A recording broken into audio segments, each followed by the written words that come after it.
We live on the YouTube side, and then we'll get say we live here. But hold on, I just want to make sure. It's not showing. Kofi. Okay. Yep, we'll be right back. Go Griot, go Griot, go Griot.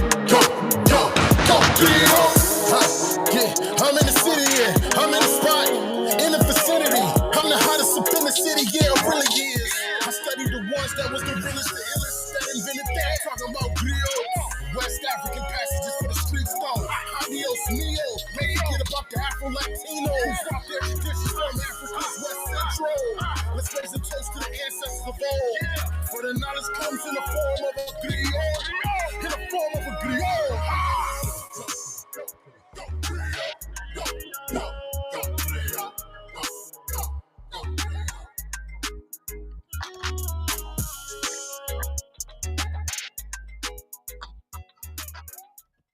Hey, yo, All right.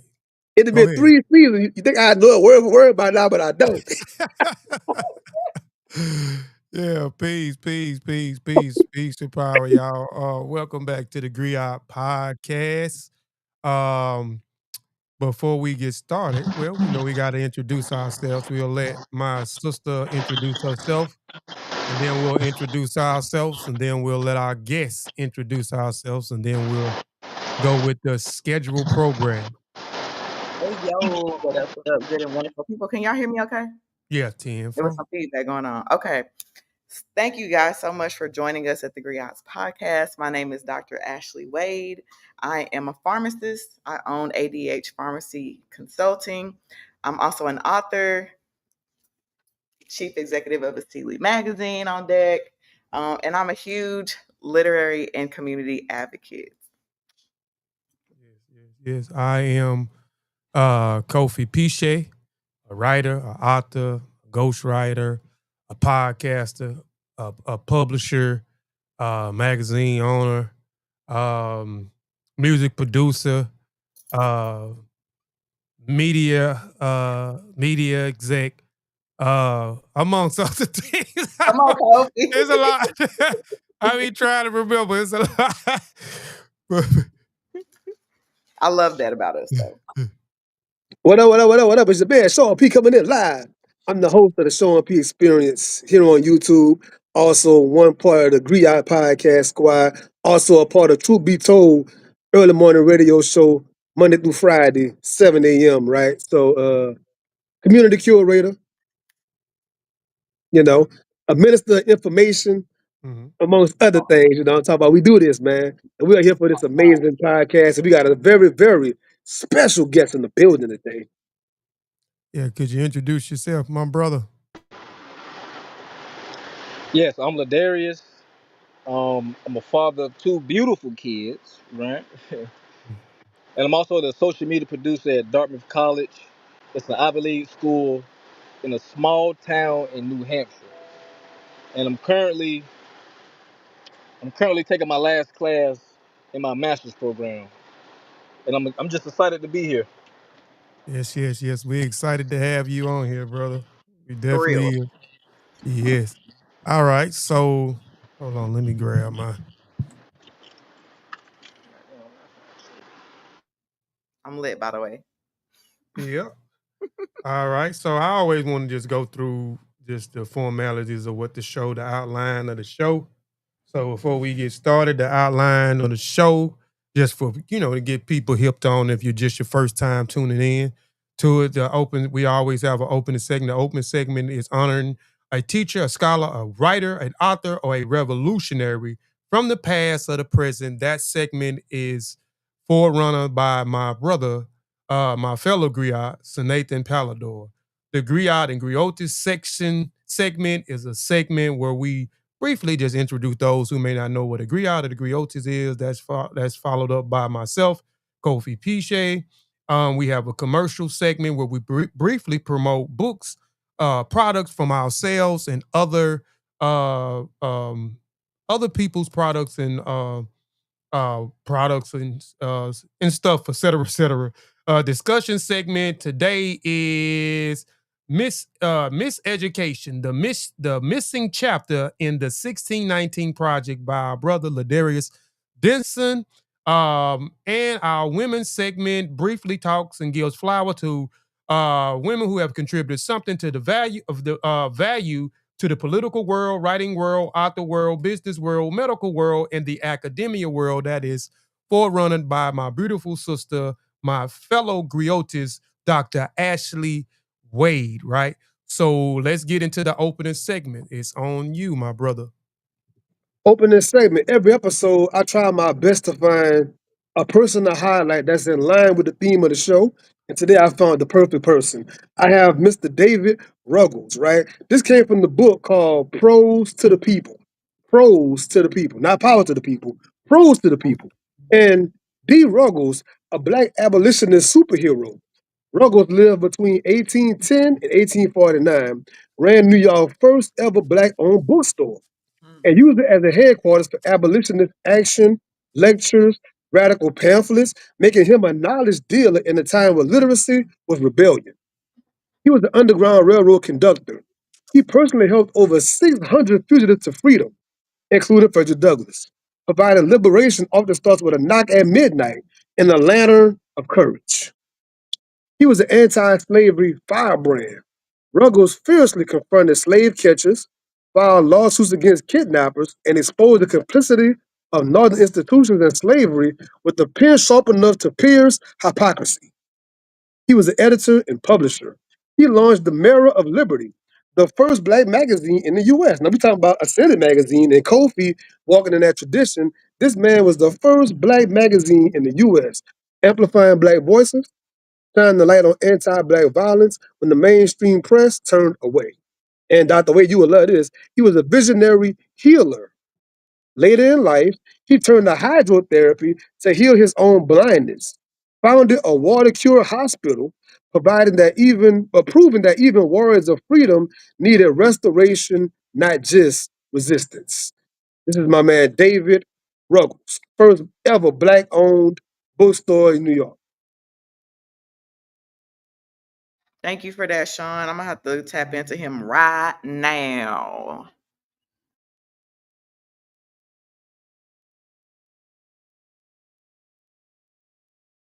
Kofi, can't hear you. Are Oh, you on okay. mute? Yeah, I There you go. muted my There you mic. go. I was trying. All right, let's get into the griot segment, the griot and griot segment, right? So, what is a griot and a griotis? A griot and a griotis is unique to Western Africa. The griot or jelly professional encompass many roles. The griot or the griotis, pronounced griot or grioti, have been referred to in as historians and storytellers, but there is no real word in the English language that includes all of their functions. A traditional griot would do everything from recounting history to encompassing music to teaching students to acting as a diplomat. They are genealogists, historians, spokespeople, ambassadors, musicians, teachers, warriors, interpreters, praise singers, masters of ceremonies, advisors, negotiators, and mediators. Not every griot or grioti does all of these things, but these are all examples of functions that a griot or a griotis professional embody, right? So, we just always want to throw that out there because a lot of people, when they refer to the griot or griotis, they already refer to them as storytellers, but they are much more than just storytellers. They have many roles and many functions that they facilitate. So there you have it with the griot and griotis segment. Real quick, we're gonna get into the commercial segment, and after the commercial segment, we'll dive into this discussion, which we are all excited to have with our brother Ladarius. So the commercial segment is we only got two things to promote today. The Acele magazine, Queens About the Community, the fourth issue. She's holding it up. It's a digital online magazine, but these are the physical copies right here. If you want a physical copy, say that again, Dr. I said, Ashway. pew, pew, pew. I'm like all the claps in the hands and the Yes, ovations. yes. Speaking of creating something. Speaking of creating and making. So if you don't have, if you hadn't tapped in, just click the link in one of our bios, and it'll take you directly to the magazine. Again, it is a online digital magazine. We're definitely proud of the work that we're definitely putting in. Be on the lookout. You know, we got another edition coming up real soon. This is the 4th edition. So again, go tap into Queens About That Community. We appreciate all the support that we've been getting. Appreciate the feedback. Got some feedback yesterday, Dr. Ashley Wade. I was interviewing Knowledge Born Allah on my Warrior Scholar podcast, and he was bigging me up and bigging the magazine issue up. He is familiar with Equate and their entire family. So he said that was big to have. And I said, well, you know, that was my chief executive, Dr. Ashley Wade, and her decision All head of having him chief. on it. Yes. So, All you head of know, chief. so he was bigging it up, as well as one of my brothers from Team RBG, Obi Femi. He was talking about it as well, bigging it up. He said he had read the entire magazine, and we got something definitely on our hands. So shout out, man, to those people and other people who have actually, you know, gave us some feedback on the magazine. Also, same tree, different branch, publishing apparel. We have the publishing company as well as the apparel. So we have on today, we don't have on the Griots and Griots, the Griot podcast shirt. We have on the 3 principles for the magazine, and that is the 3 C's, right? That is culture, creativity, and community, right? So if Hey, you want a shirt or a hat, we got the hats on. You know, we got the pants. Go to Same Tree Different Branch Publishing Apparel and click the link and tap in and get you a hat, a shirt, or a pair of pants. If you want the Acele magazine, hat, shirts, pants, socks, also tap in if you want to support us, if you want the Griot and the Griot Podcast. We have merch as well that's on there, so go tap into it. Again, it is Same Tree Different Branch Publishing Apparel, and tap in and get to look at Sean is we crazy. can't be trusted. Sean is crazy. So My that bad, my bad, my bad. Okay. so that's it. That's all we have. But again, if anybody that has any type of service or product that you want us to promote on this podcast, definitely tap in with myself, Sean, or Dr. Ashley Wade, and we'll definitely be able to make that happen for you and be able to promote your products and services. Go ahead, Sophie, Sean. how does a person go about getting a physical copy of the magazine? I had that question multiple times. How could a person get a physical magazine? Just hit me or Dr. Ashley Wade up, and we'll be able to make it happen. Because each one that we have put out, I always get a physical copy, and then there always be 1 or 2 people who ask for a physical copy. And then this one here, you finna see Dr. Wade got a physical copy. I got a physical copy. Kat, who is the was the spotlight, she has 2 physical copies.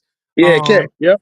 And Juvenile, she just got a physical copy. So we got, you know, more people are requesting for the physical copy. So if you want a physical copy, we'll definitely be able to get you a physical copy. But it is a online digital magazine.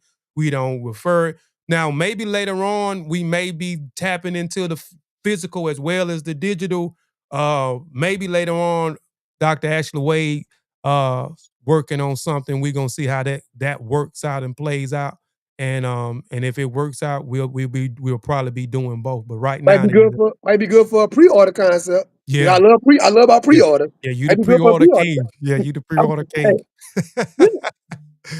If we got 17 orders, we'll get 17 magazines. You know what I'm saying? Yeah, And We I ain't yeah, gotta love get 50. that this yeah. is a You. popular edition. I mean, shout out Mhm. to everybody that has been supporting the Silly magazine.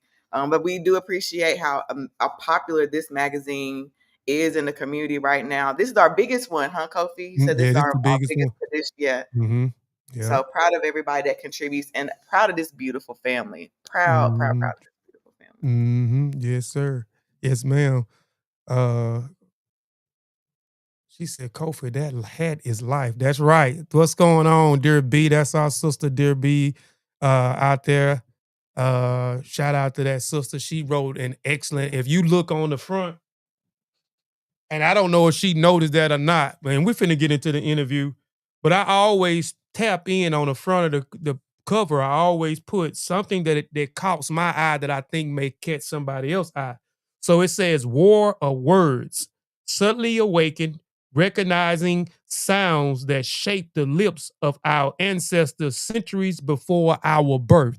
So this was a piece that I took off of War of Words from her piece that was in the magazine. So I don't know if everybody, people may not catch that, but I do that everything. I pull something from off the writers and put on the front of the magazine, just a snippet that I think And was she powerful. is she is a wizard with the words. She's a Yes, wordsmith. yes, We yeah, talk every day about words and pronunciation and mm, enunciation and language, and she's definitely a master at that. yep. So let's get into it, man. So today's episode is called Not Like 1619, right? And it's something that's dealing with my brother who wrote a excellent and superb piece, a chapter that he feel like that was missing from out of this book right here, the 1619 project, right? So, but before we do that, before we get in discussion, I want to just give a brief summary of this book. I've Sean and dang, Sean and Ladarius has read the complete book. I have not read the complete book, nor my sister. I've only read a few chapters in this book. I have not completed this book. I've looked at the Hula Hoo documentary on this as well, 5 or 6 episodes that was on it, but the summary of the purpose, I wanted to give everybody a summary of the purpose of the 1619 project by Nicole Hanson Jones. The 1619 project superheaded by journalist Nicole Hannah Jones and first published by the New York Times Magazine in August of 2019. It seeks to reframe American history by placing the consequences of slavery and the contributions of Black Americans at the very center of the national narrative. The project marks the 1400th anniversary of the arrival of the first enslaved Africans in the English colony of Virginia in 1619. Hannah Jones argued that this date, rather than 1776, should be considered the nation's true founding because of the legacy of slavery has profoundly shaped every aspect of America's society, from political and economics to education, healthcare, and culture. The project purpose is to highlight the central roles of slavery and Black resistance in the development of the United States, challenges the traditional narratives that marginalize and sanitize slavery, encourage a more honest and inclusive national memory, inspire deeper conversations about racial injustice and systematic equality in modern America. Right. So there you have it. I just wanted to give like a brief summary and some of the project purpose for this 1619 project. But now let's get into, I don't know where y'all want to start at. We can start wherever y'all want to start at. I know where to start.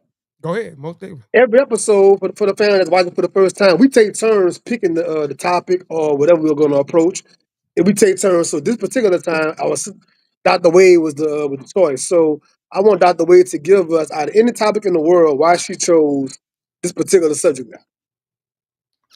First of all, thank you, Sean P, for that reminder, because this subject came up because we were reading The Education of the Negro by Carter G. Woodson in our book club, which we've also tapped into that on our podcast, one of the previous episodes. Yes, The Education of the Negro. And my good homie, Ladarius, who is one of our favorite scholars, hit me up and was like, hey, check this article out. And he said, and it's titled Miseducation, the Missing Chapter in the 1619 Project by him, by Ladarius Dennison. First of all, he's an incredible scholar. I'm going to keep repeating that because I love the fact that we are connected directly with somebody that's so great-minded. And then secondly, he's a writer. And so he wrote this amazing, almost full encompassing article that calls out the fact that even though that this is an incredible book, the 1619 Project, it's gotten a lot of accolades, and it's an important book. it leaves out an incredible piece of what separates us from our greatness. Not just with the history, we understand facts and things like that, but this part about education or the miseducation is important because it's who we are. The who we are is missing, and if we knew that and if we were educated on that, then we would really be able to posture ourselves better. I'll say that. So he hit me up and I was reading the article. Man, it was so incredible. And with us being a literary podcast, I'm like, we can tap into articles, we do tap into books, but we also tap into scholarly journals. So shout out to the Medium. And I can't wait to hear from Ladarius, and I want him to talk about it. But this is the mindset behind it, and I wanted us to be able to share not only our thoughts, but from this, to hear from this amazing scholar that's in our midst. Our good brother, our good brother, Ladarius Dennison. Appreciate Yeah, y'all. No doubt, no doubt. So where you want to I start have with a asking him question. the question Yeah, first? let me Okay. ask yeah, this. let's do it. Let me ask this question because Go, it'll be a high honor because I'm so go with honored. it. Go with it. Lady first. Okay, I want to know, Ladarius. I want you to tell us a little bit, of course, about your scholarly past, like what led you down this path of learning about Black history. Mm. But the second part of that, I want to hear about the aha moment when you were reading 1619 and was like, why aren't we talking about the miseducation and how that's also part of our history and how that's impacted us? So this is during COVID, so like 2020.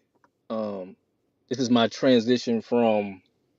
So I'm from Georgia. This is my transition to New Hampshire because I had a baby on the way, and then I tried to scramble and find a job. I was in grad school at the time in Atlanta, and then I got this job offer from Dartmouth College. So then we moved up here in February of 2020, and then like 3 weeks into working, they told us to stay home, stay home.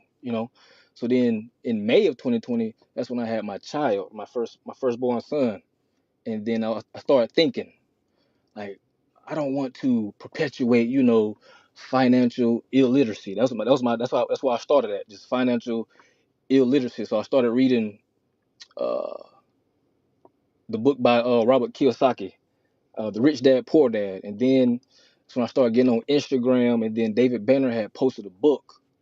He had posted Anthony T. Browder's uh, The Browder Files, which is 22 African American essays on the African American experience. So when I read that, I was like, oh, I didn't know anything about this, like the health, like, black is powerful. Um, America is not just founded on African American labor, it's founded on our principles as well, ancient Egyptian principles as well. So if you look at the American monument, that's an African symbol that they painted white. And then if you look at the laws in DC, you can't build anything that's taller than that Washington Monument, which is symbolizes the power. And then so working at Dartmouth, after a year of continuous work, they have this tuition grant program where you can get a master's degree for the fraction of the cost. All you have to do is pay taxes on the classes or what's left over. So I was like, okay. And then before that, I was reading. So I read the Broader Files. I read Know Thyself by Dr. Naeem Akbar.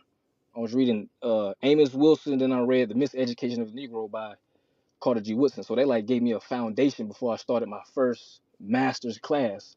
And that class was called Borders and Boundaries. We was talking about the borders and boundaries of different aspects of life, like gender, class, race, and things like that. So towards the end of the class, you have to write like a final paper, right? And then I had a hard time figuring out because my background, my bachelor's is in mass media, and we never wrote in mass media. We never wrote pages. We never wrote papers like longer than 3 to 5 pages, right? So I was like, dang, I gotta write 12 to 15. This gonna be tough, you know. So so I was kind of like, I kind of had like that imposter syndrome just a little bit because it's an Ivy League school. You get that, you starting to let those uh preconceived notions of prestige like invade your mind. Like, I don't think I'm supposed to be here. Like, this tough. And two, because they're on term system, so their terms last like 10 weeks. So it's not like regular colleges where you have like 16 weeks to prepare. Like, you have to write multiple papers within 10 weeks. So like first 3 weeks, you have a 5-page paper, then like the last 5 weeks, then you have to write like 20 pages on a topic. So it kind of like mess with your research skills a little bit, because you don't have that much time. So you just have to grab sources and evidence from everywhere and try to compile something to create a nice, readable research paper. So I did all that, and then so I wrote the paper. The original paper is called "The Power of Miseducation," and my aha moment was when I was reading "Know Thyself," and he gave the example of a trained dog versus educated dog, right? So a trained dog is a dog that learns how to, stand on his hind legs and dance and do all these crazy stuff, um, giving commands by his owner. Then the educated dog is the dog that learns how to bark at enemies. He knows how to hunt. He knows how to do all those things like that. So then I was looking back at my own childhood Come on now. educational experience, and then in that same book he talks about how in the education system, like, you learn about the European participation in history. So I was like, oh, so like in history class or English class, we learned about the first piece of literature that the white folks wrote, like Homer, the Iliad and the Odyssey and things like that. So I'm like, dang. Then in math class, you learn about the Greek philosophers, Plato, Socrates. I'm like, oh, okay, I can see how misguided. And then later on, like in high school, I never knew who was Zora Neale Hurston. I didn't know who James Baldwin was. I didn't know who Marcus Garvey was or nothing, because I grew up in the South. Like, in the South, on the interstate on I-75, we have a big ass Confederate flag waving over the interstate. You see what I'm saying? So that was my aha moment. And then at the time, I was practicing 7-day Adventism. So that whole first year of being in COVID, I was paying, tithes to the church and things like that. But then I was reading Garvey. He was like, you're supposed to question things. You're supposed to question, why am I sending money to a church? Shout out to our leaders, man. Right. That goes to a building fund, and y'all had the building fund since I was young, but I don't see anything being built. So like, you're supposed to question. So I just kept that in my mind. Question everything. Question. So, and then that led me to do more research about my religion. So I'm thinking, as a Seventh-day Adventist, we go to church on Saturdays. So from sundown Friday to sundown on Saturday, we can't do anything secular. Like, can't listen to music, can't play sports, Mm. can't do anything like that. And then when I was doing my research, when I started the master program, you start getting into that research mindset. So we started doing a little research. Then I was researching my religion, because I'm thinking Jesus, all the disciples, I'm thinking everybody in the Bible was a Seventh-day Adventist. So then I was doing some research, and I found out that my Seven-day Adventism was created in 1863. Come In the on now. first 30 years of that religion, black people were not allowed to participate in that religion. And then going back to the broader files, one of those essays is on religion, and he was like, well, one of those on religion, another one's on like melanin. So then you start thinking about, okay, how can you activate the pineal gland? It's through, sunlight.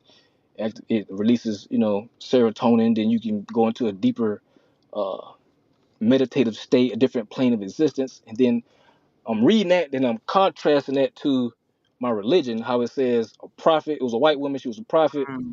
She had these visions. I'm like, how can she have visions? And in this book, it says they can't, white people can't really tap into that because they pineal gland kind of calcify a little bit. So how can they have visions? And then when you read, her name is Ellen G. White. So I'm reading books by her, and then it's a book that was not talked about in my whole life of being a Seventh-day Adventist is a book called Southern Work. And in that book, she talks about how they need to spread the gospel to these islands, the Caribbean islands, where these savages inhabit the land. So we need to spread the gospel to all over the world to these savages. So they call them black people savages. Then I was reading Dr. John Henry Clark book. He was talking about how Columbus set in motion, domination, destruction, and Mm-hmm. death. Yeah. And Yeah. he was Look at talking us about all in how our bookshelves and stuff. Huh? it. I And he love talk. this. So they all just connecting the dots. So he was talking about how they came over to Africa and presented them with a Bible, right? And they left with the land. And they was telling them how y'all guys are false. You need to be practicing this and that. And then I'm relating that back to my religion. I'm like, oh, so they got to be telling the truth. So that's when I started not practicing that religion anymore and just start tapping in more into African centered Come on religions, now. Come on now. stuff like that. Specifically, Mayat, um, and then those three principles, selfless action. Maya is basically about how to control your body, speech, and thoughts in How order old are to. you, Darius? How old are you? Uh, I'm 31.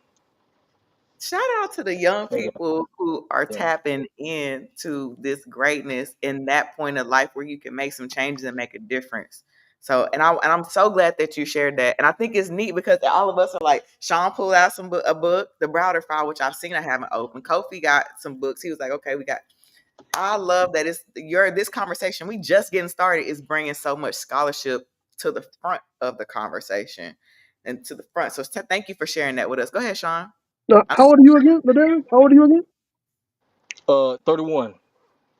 I didn't start tapping into this until I was in my late 30s. Mm. I was Mm. in my late 30s starting to tap into what we're talking about, all these conversations. I was a late bloomer getting this. So you being younger than that, already understanding and grasping that. I love hearing the youth talk about these things and being ahead of the game, having an accelerated course in these things, man. So shout out to that. Yep. Same here for me. I was in my late I was in my early 30s when I started tapping into when I knew who was the UNIA, Marcus Garvey, John Henry Clark, Anthony Browder, A.C.L. Hilliard, Dr. Ben Yakinen, John G. Jackson, Chancellor Mm. Williams, all these individuals I didn't learn until like my early 30s. This was 2013, 2000. People always think I always been like this. I always been a Pan-Africanist, a black nationalist, Garveyite, but no, it's only been 12, 13 years tapping into this information. I want to interject something too, right? Because we covered in the education of the Negro, talking about the East Coast and some of the other places where they had early schools, early education that Mm. wasn't really prevalent in the South, right? Even to this day, a lot of folks watching this podcast nationally, if I walk around my city right now and say certain names, people looking at me kind of like, who is Stokely Carmichael? Who is this person? Who is Asada Shakur? It's not common knowledge down here because it's not talked about, it's not taught, it's not even spoken about in the barbershop and the little churches. It's not talked about, period. It takes you being real active, going and get your own game Big to get speak. any of Mhm. this kind of information. So don't think it's just prevalent like that because you live in a bigger city where it's just everywhere. You're in Chicago, Detroit, other places, Boston, New Jersey, it's just everywhere. It's not like that in the South, some of these places, man. So put that in the context. Ladarius, you see what I got? I got that one too. Yeah, I know. Look I'm at that got one. it because Look you at that mentioned it. That's in the source. That's in your sources. This is the teachings of Ptah, the oldest book in the world. So this is one of your also one of your sources right here. So that's one. why I like you so much, man. Because you be on it. You be on the literature, man. You really be on the literature, man. And I told you that before. That's why I appreciate you, man. A lot of the great scholars that we don't talk about today. We talk Mm-hmm. about the new generations of scholars, but we never reference back to the material that some of these scholars that we talk about in today's time where they get their style from, some of the Right. information they reference, or whose shoulders that they're actually standing on. Right. Who Right. showed, who did they learn from? How did they get, was able to draw this material? You know what I'm saying? So we always forget about those old scholars and we talk about these new scholars, but there wouldn't be no new scholars without these other individuals, you see? And you can tell, speaking of the title of the podcast, you can tell who was tapped in where.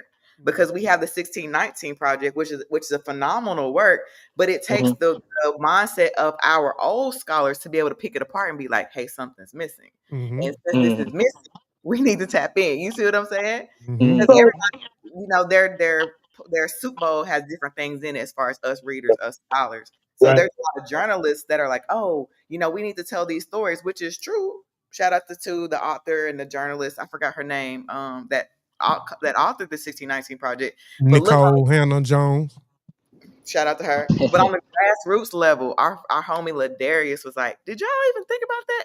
And kid you not, had you not sent that to me, your article, I wouldn't even put two and two together because I didn't read it, but there were lots of readers who I don't think have called that out or caught that. So shout out to you for being like, it's missing something.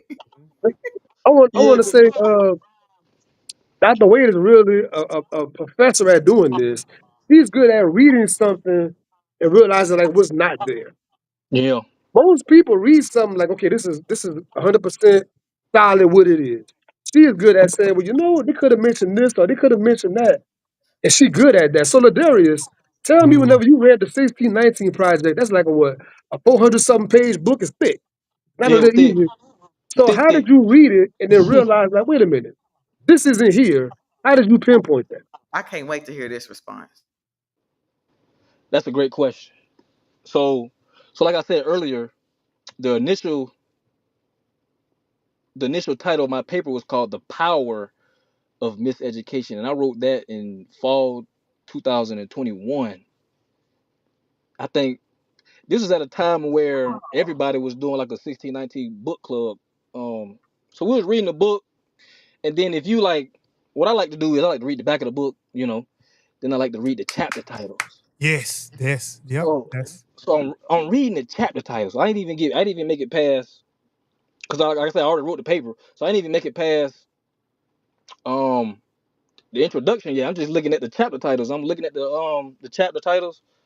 Okay, you got all these things except for the number one thing that keeps us mentally oppressed, which is Talk about it. education. mm-hmm. So that was the motivation behind that. Because at this time, I had just created, not just created, but like a year before, I just created my Medium.com account where you can publish your own writing. Mm-hmm. And then I was looking for, well, at this moment, I was looking for a way to post the power of miseducation. Like, I need a catchy title. And then 1619 project came up. I was like, oh, we can just name it the missing chapter, since you don't have a chapter on education. So that's how that came about. Okay. Appreciate that. Appreciate that. You and I want to, you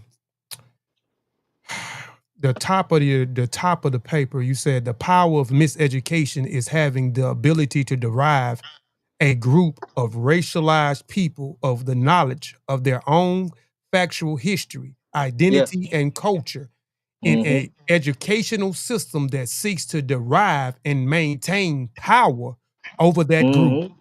Regarding Mm-hmm. theory, white supremacists dehumanize African Americans while stimulus safeguarding their own white race from their past and present dehumanization practices in an educational system to sustain a racist society. It is a society that is using education as a powerful tool for destruction rather Mm-hmm. than instruction. So let's talk about that, man, because that was like That's powerful for deep. me, man. And it's deep. And I talk about this so much. This is one reason why I call the school system the fool system, and what really happened after the Emancipation Proclamation, after they couldn't shackle the body anymore, what would they do? Because you actually, I talk about this all the time, and you actually talk about this, and it made me pull this book out that we already talked about, the education of the Negro prior to 1816, when we talk about the literacy laws, right? So you break down the literacy laws in here, and you also just talked about, a while ago, it was illegal for us to read and Mm. write and other things as well that was in the literacy laws that was passed. So man, let's talk about that a little bit, man. The miseducation, man, how it's been used as a tool, man, to perpetuate the growth of them, you know what I'm saying, and a decline of us, or to what I would say is to give us a low self-esteem, you know what I'm saying? Mm. Because that's exactly what it's doing. It's giving us a low self-esteem where we feel like we have no value, we have no worth because we're Mm. not educated or intelligent enough to plant seeds or form, or which is all lies. But us talk about that, man. That you wrote that at the top, and I think that was powerful to start that chapter out with. Highlighting, what I'm saying, the purpose of miseducating African Americans. So I was talking to one of my friends yesterday. We was out getting some pizza, right? Mm-hmm. So he graduated from North Carolina State, not North Carolina State. He graduated from the HBCU. He had a full scholarship, right? So we Mm-hmm. was talking about student loans, and then he was like, "I don't have student loans. I went to HBCU on a full ride," and I'm thinking to myself, I went to a predominantly black school in the South, and I didn't get a, I didn't like we didn't have the resource, or we didn't have like college fairs or HBCUs didn't come to our school, even though we are like 30 minutes away from FAMU. We are 45 minutes away from Albany State. We 3 hours away from Savannah State. And he said, where he from in North Carolina, they had like a big conference for a college fair. And I'm like, at my school, we didn't have a college fair in our school. Only thing we had was the military. Like you see the military booths, it said, come join the Army Reserve, come do this, come do that. We had all the ROTC programs. So that tells me, I'm from a college town, a football town. So that tells me that education is not the priority. We want you to come work for us, come work for the government, come join the military, come do our dirty work so we can maintain power, if that makes sense. So also, I was reading Dr. Amos Wilson, and when we talk about miseducation as a tool, a prerequisite that is Eurocentric history writing, right? He brings up the term experiential and historical amnesia. Mm-hmm. And he says that that's when an individual or a group is compelled by various circumstances to repress important segments of his or its formative history. Mm-hmm. He or it at the same time loses access to crucially important social, intellectual, and technical skills associated with that history, which could be used to resolve current problems. So there's a reason why they have whitewashed our history, right? So when I was in school, they didn't teach us about the slave rebellions. I didn't know anything about the Haitian Revolution, because if we did learn about the Haitian Revolution, that's skills, right? That's skills associated with our history that we could use to therefore overthrow the empire. You Mm-hmm. see? So Mm-hmm. I Yeah. like that you use the term skills, yeah, because a lot of times people think it's just theory. When we talk about our history and knowing our history, they right. think it stops at just the knowing, the philosophical or the theoretics. They don't see that there's actually tools of application, skills that you mentioned that we can use to apply for our freedom. Thank you for calling that out. So Shout out to you. let's connect the dots to the current times, right? I don't want anybody to watch this and think, well, they had literacy laws back then Yeah. and they did certain things to repress back then. I spent the whole week sending all three of y'all various videos, articles, and reels talking about what the government doing right now. Right. So they're not making literal literacy laws anymore. We're going to just pull out billions of dollars in the education department. We're going to just dismantle all of these resources. We're going to just pull the carpet from under your feet, education-wise, to make you get tripped up in a different way. So on the paper, legally black and white, oh, we're not trying to stop nobody from reading, but y'all banning the books, y'all closing the schools, y'all pulling the resources where it's still causing the same kind of conditions for our children, for our communities. Y'all are Mm. crippling at the base level, right? So that brings the current times in your face, what's going on right now, not about to happen. That's the old time talk. Get ready for this, get ready for that. No, it's right here, it's right Mm-hmm. now. The game is on. That's today's conversation. Yep. Most definitely. Most definitely. Um, well, let's do the you wrote something else, man. The power of miseducation has implications for the domination of people. It Mm-hmm. was in interest of the slaveholder and the government to keep their enslaved laborers ignorant. They were fearful of that. And if their enslaved laborers could read and write, they could escape freedom. So we kind of just talked about that where you just mentioned that you didn't know anything about the Haitian Revolution. You didn't know anything about the slave rebellion, but there was thousands and thousands upon thousands of Right. slave rebellions, right? When you also talk about in here about, them fearful of educating us, which is they're the same day. They're in modern times, they are fearful of of the educated Negro. I intimidated, I was on, I worked for the government. I worked for the Camp Shelby for 11 years. Mm-hmm. And me working there for every years, they would say, here come this was the time I had kind of started. I had dedicated my life to becoming an avid reader. So I would buy books every week. I got paid from them every week at the base. So we got paid every week. So every week I had a set amount of money. I'm buying books. I'm going to invest in my mind. So th- and majority of the people that worked in there was like retired military folks and people who are on active duty that has is at this base. And majority it was 3 or 4 black people and the rest of the people was white. So they would make all types of jokes and it would go over the other people's head because they was miseducated. I said, man, and I'm telling them, they just insulted us. They just insulted you. You know what I'm saying? Mm-hmm. By telling these jokes, but they're being serious, but they saying it in a manner. So they started fearful for me because they started saying, here come this black nigga, here come this educated Negro. So they wouldn't say certain things around me when I would come and sit. Because most of the time, like the job I had, we only worked maybe 2 or 3 hours out of the time, out of 8 hours. And most of the time they would sit around the table and we at this job, we could watch TV, we can cook, they back there cooking. We was accessible to do other things. We can go to the gym because they had a gym on the base.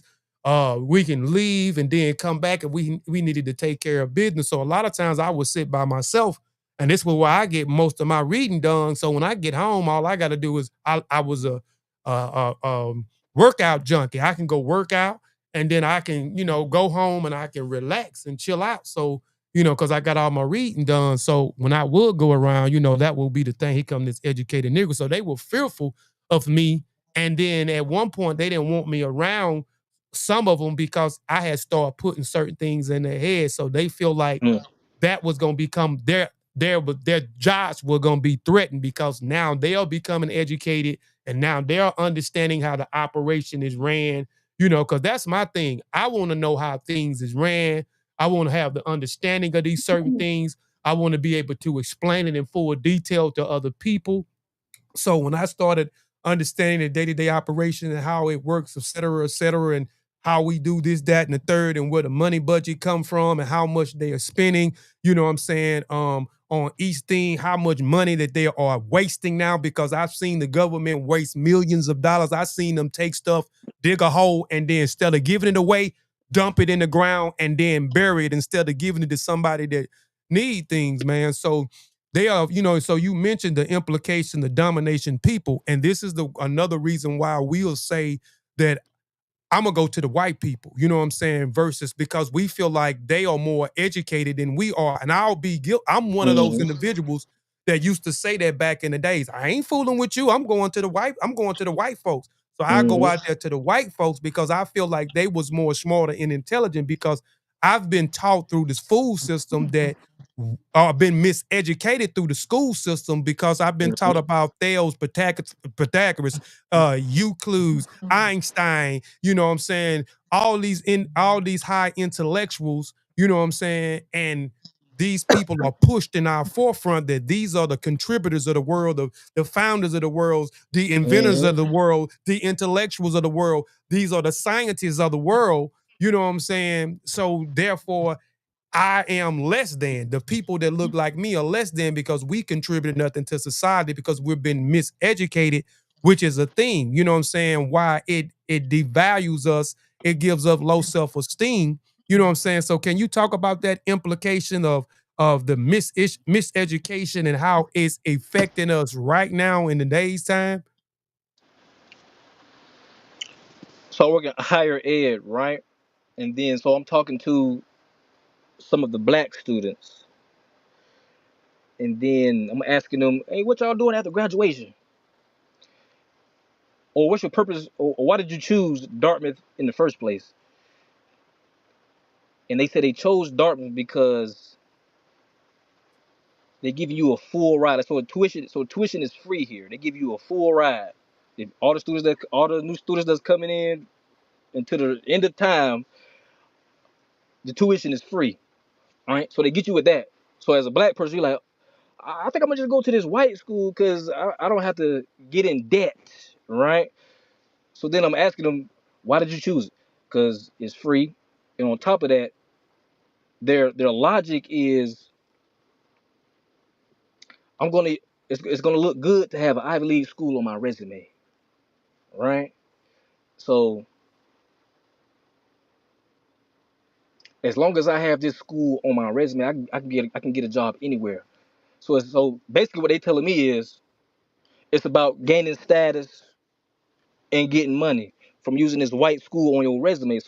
But education is so much more than that. You see what I'm saying? So I'm talking to students that's engineer majors, uh, mainly the engineer majors. So the engineer majors, they telling me, man, I'm finna graduate. I got Dartmouth on my resume. I'm gonna go get me a good job, and then that's it, right? But education is more than just gaining status and making money. It's about working in the interest of your people. So that's the implication right there. You working in the interest of Mm, white people instead of working in the interest of your people. mm-hmm, So that's the main implication, right? Because mm, they gonna throw a lot of money at you.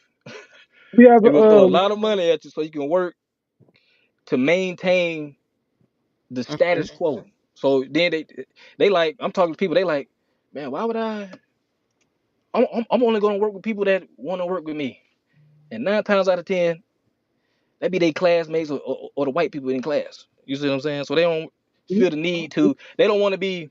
They don't want to put in the work essentially to work yeah, with their own kind or to build.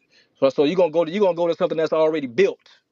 I'm gonna go to yeah, Facebook. I'm gonna go to Netflix, Google. I'm gonna go to Microsoft. I ain't trying to build no tech company with you. I ain't trying to. yeah. You see what I'm saying? So it's all about I want to. intentions. So so when it comes to the classroom, right? It's mainly about the intentions you bring into the classroom. So when I'm in the classroom, I have my own intentions. My intention is to serve the interests of my people. So I'm gonna take this information and we're gonna give it back. Their intention is to we finna maintain the status quo. Yeah, yeah, So you yeah, can get brainwashed into yeah, thinking to helping them out. You know what I'm saying? yeah. So I want to separate some fact from the fiction right quick. We have our sister in the building. Winifred Summers is in the chat. She's an HR expert. So Winifred, let us know in the chat if a person's resume has an Ivy League school versus the HBCU or something else like that. What is the real likelihood that is literally actually better on the resume versus somewhere else? Great question. I love where this is going. I love where this is going. You hear that, Talk about it. Winifred Summer, who is also a writer and contributor for the Silly magazine, as well. Um, Shout out to Winifred. But if you still in here, Winifred, can you type it in the chat and we'll pull it up where everybody can see it. And I love that this is where the conversation is right now, because whether it is true or not, Ladarius brought up something so important, because let's say it is. It does, let's say it puts you ahead. Okay, what is that going to do between you and your people? How does that build, continue the bonds between you and your people? How does that give back whatever your expertise is? How does that connect your service to your people? And I love that you pulled that out. And there's something that I wanted to share real quick, but I'm gonna see if Winifred will respond. She has a She chance. it's up there. She Okay, says go the pink. She said it says it's up there where everybody can. She says it depends on who has the say. There are some who put favor to those who went to their schools. So that was her response. Again, she said depends on who has the say. There are some who put favor in those who went to their schools. So I guess she's saying that most of the ones. Okay, if you these people who are over, in the job fields, you know what I'm saying, who put in position like the supervisor or the manager or the ahead. president, etc. Those people are the ones who make the decision. If you went to their schools, then and most likely it is definitely you get that favor. Oh shoot, you went to such and such university. Oh, that's So my alma mater. let's just say the reality of this whole thing, right? She said You it can be varies. you can be sorry as I don't know what and still Mm-hmm. go to an Ivy League school. You can be grandfathered in. You can have Mm-hmm. these family and legacy situations to where not because you're so brilliant, but your parents and your grandparents went to a certain school and now you grandfathered in. And so on a resume, yes, it looked like, wow, you went to Columbia, you went to Brown. Mm-hmm. Not like you so much smarter than a person with the Southern University or Nickel State or Mhm. Grambling State. Man, come on, USL. My man just checked a USL, right? So I mean, on a job site, we have these coworkers. They're sorry as hell. Speak a word. Mhm. They're sorry as hell. I Yeah, don't care what school you went to. You know what I'm saying? yeah. I just wish we would.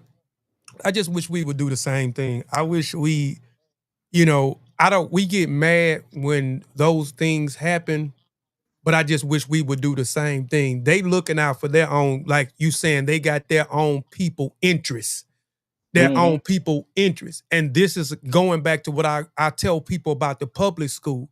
Because they'll say, well, Brian, he's a president at a such and such software. Of course, because he has been empowered, even though he went through a public school, he Mm-hmm. was empowered. He's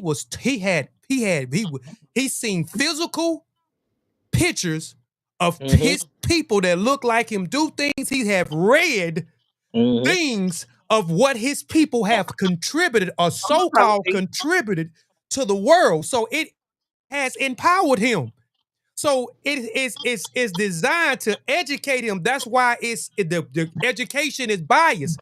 You talk about that in these things. It's a Western education, a Western standard point education. That's why they are pushing their people toward the forefront. And it's empowering them and it's devaluing us. It's giving us low self-esteem.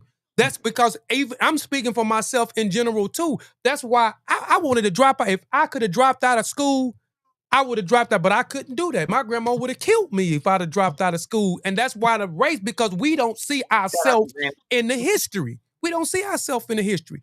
And we think a certain way. We think that we are less than. That's why when we speak about Africa, if I speak about Africa, people think I'm cussing. if I say that they are African or they have an African lineage from West Africa and Central Africa, they say that I'm cussing at them because we're being taught that we are less than, that we are we are not valuable. We did not contribute anything to society. Right. So and then we're taught certain things that turns us against each other. Right. So I don't see the value in in the same brother. So we go against each other. But see, they help each other out. And Yeah, we can't get mad at that. We can't get mad when they help each other out. We have to be able to do the same thing. Go ahead, Sean. Oh, I wanted to jump in right here because you said this is an important conversation too. It's the psychology. Mm-hmm. It's Mm-hmm. psychology. So, Mm-hmm. in essence, to Kofi's point, we can't get mad because they're doing what they're supposed to do.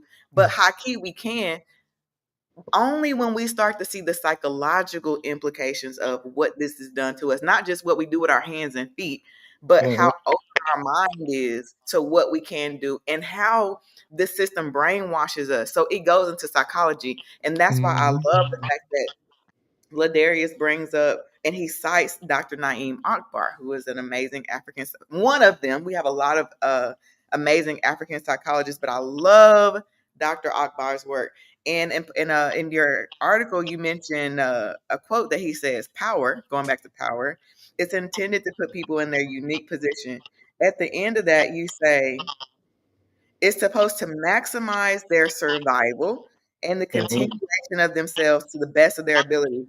Talk about how our psychological freedom through learning from Dr. Akbar, et cetera, puts us in this position to be in our best ability.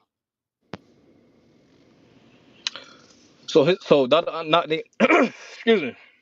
So Dr. Akbar's definition of power is having the ability to influence the environment consistent with one's interests, right? So the environment can be the physical environment that provides us with the necessaries of life, which is food, shelter, and clothing.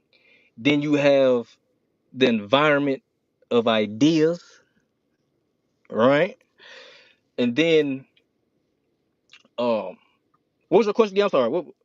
I lost my train of thought. It's okay, keep going. It was layered. It was layered. I want to know what that freedom, when we get to that psychology, when we start learning about psychology Mm-hmm. with this information, how does that give us the freedom to get to our best ability, if that Does it makes give us sense? freedom to the best?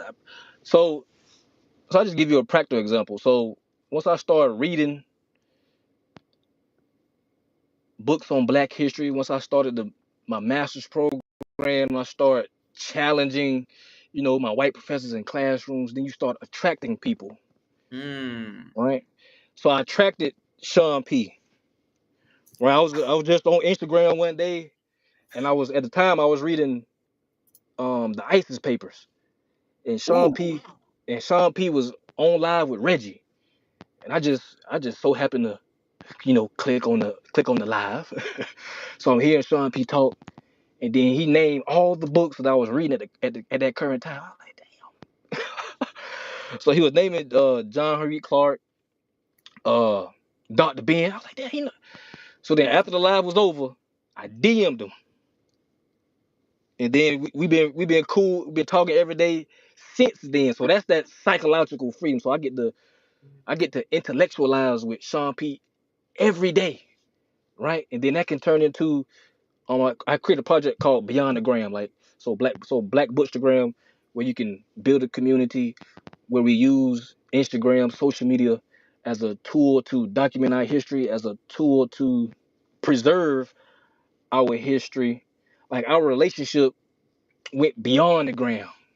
It went into the Silly magazine. It went to the Griots Podcast. You see what I'm saying? So that's the psychological freedom that you get to attract people that's on the same wavelength as you, and then y'all get to build from there.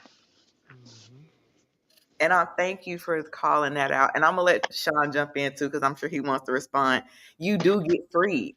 When you have psychological freedom, you get free. So to Kofi, because Kofi made an excellent point. When we see people line up after their legacy, they know how important that is. Whether it's a career, even with me being a pharmacist, they love a legacy. With my dad, my dad, they love a legacy. We don't know to appreciate legacy like that. So whenever you tap in my opinion, even some of the programs that I build, and I've been able to see you do this too, Ladarius, Kofi, Sean, other people. When you get that psychological freedom, you can create. So then that creation and all those ideas that you have contribute to the positivity of your environment and what you can do. You kind of remove the limits. So that psychological piece that you included in your article, to me, makes it heightens the conversation beyond the 1619. And that's why this conversation is so important. Like, yeah, we can look at the facts about our history when it comes to slavery and what we created in this country, but the psychological freedom of not only knowing your history, but knowing who you are. Shout out to Dr. Ian, that's like, know yourself, and teaches you the things that you need to know as a Black person. In all of his books, he teaches you what you need to know. So I love that you refer to him a lot in your article, and that he's a part of your sources. Yep. Yeah, Rick, say that again, Ladarius. do you hear feedback? Yeah, it's coming from you. It's coming from you now. Come from me? Uh-huh. Yeah. How about now? Yeah, it's still kind of staticking. If you if you want to pop in and then pop back out, if you want to pop out and then pop right back in, that may fix it. All right. While you popping out and popping in, I was just gonna put the input on the environment piece, right? I've been reading a lot about like prison conditions for the incarcerated, and I've been reading a lot about like the things that the government purposely do to make the environment literally inhabitable, especially for political prisoners and things of that nature. I'm reading the book right now, Black Panther Women. This is a literary podcast. We do name drop books. Black Panther Women. Read those kind of books. Read Asada Shakur. Read Angela Davis. Read George G. Jackson. Read Geronimo Pratt. Afina Shakur. And just look at the through line across the whole thing of what they purposely do to make the environment to where you can't progress. They was doing something with the lights on purpose to Yeah. where a person was disoriented to the time or the day of the week it is. They was Mhm. doing certain things to their food on purpose. They was doing certain things to the pregnant babies to do certain things to their babies on purpose. Like, this is a real concerted effort to impact the environment for power reasons. Look at our neighborhoods and communities. When you Mhm. read about the story about how they made the projects, how Mhm. they made ghetto, and their Mhm. mind going into that. Mhm. So this is a real direct thing. It's not hypothetical and just philosophizing and pontificating. Like, you can read and study this stuff and see where this power thing he's talking about, how it actually has happened and is happening right now. Mhm. Yep. So that's my environment piece. Yep. Um, let's just talk about, man, like, and I enjoyed the article so much, this missing chapter to 1619 about education, right? Because I've talked about this for so many years and even deal with this. I went to school. I mean, a lot of people don't know I went to school for secondary education. And because I wanted to teach and actually could. Teachers don't get paid enough, and but just dealing with school and dealing with certain things that was happening with my son, it kind of turned me off from even wanting to actually be a teacher and be involved in that. And a lot of times I would talk to people, a lot of my Eastern Star sisters, most of my Eastern Star sisters in Double Peace, they are educators. Almost every last sister is teaching. You know what I'm saying? They are a teacher. And we will have these discussions, and even I still have these discussions at times, but I just choose who I'm gonna just have discussions with. I'm not gonna argue or discuss with everybody. I learned that over the years. So, I always talked about the education system and how it's set up like we're talking about the miseducation, the miseducators, and what that looked like, what took place or what transpired. What are you talking about to miseducate us, right? So you talk about in here, you talk about the conference, right? So you talk about the Mohawk conference, right? So and then and you talked about some things because this certain things you talked about Booker T. Washington in here, right? And at one point in my life, I didn't like Booker T. Washington at all. I understand some of the things he did and some of the things I don't understand. I'm just being real with you. And I would used to get flack for Yeah. saying things about Booker T. Washington, things that I didn't like that I've read and I studied about Booker T. Washington and certain things. So you bring up something in here. So you talk about this conference, right? And you talk about where this conference was held and what they met for this conference and what they met for and who was put in place, right?